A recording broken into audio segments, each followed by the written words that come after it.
Edo decides 2024. Oshiomhole denies APC vote buying allegation in Edo election. In the ongoing election, former Governor Adams Oshiomhole has refuted vote-buying allegations by the All Progressive Congress (APC). Oshiomhole, who now represents Edo North in the Senate, spoke to journalists after casting his vote in Oshiomhole, Etsako West local government area. He dismissed claims that the APC had amassed funds to purchase votes, calling such allegations laughable. The former governor stated, "You've been around. Did you see anywhere they are sharing money? People turned out in large numbers to vote for us because they want good government." Oshiomhole attributed the strong voter turnout to his past accomplishment as governor. "During our campaign, people came out to see me, not because I wanted to give them something, but because of what I've done for them while I was in office." He highlighted the longevity of projects from his tenure, constructing them with more recent development. Yeah, this is important because if you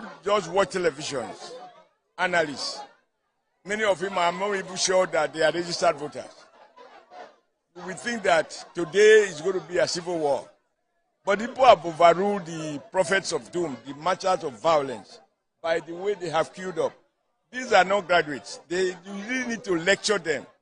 They are not going to be taught by Younger Africa that we need to conduct ourselves peacefully. You see them here. These are the real Nigerians.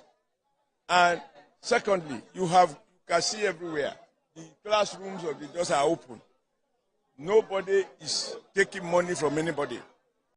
All structures that I put in place 12-13 years ago are still there, Oshiomhole noted, but the ones put up by the present administration in 1 year, they are washed off. The APC strongman also reported that he had not received any report of violence during the voting process, describing the election as peaceful so far.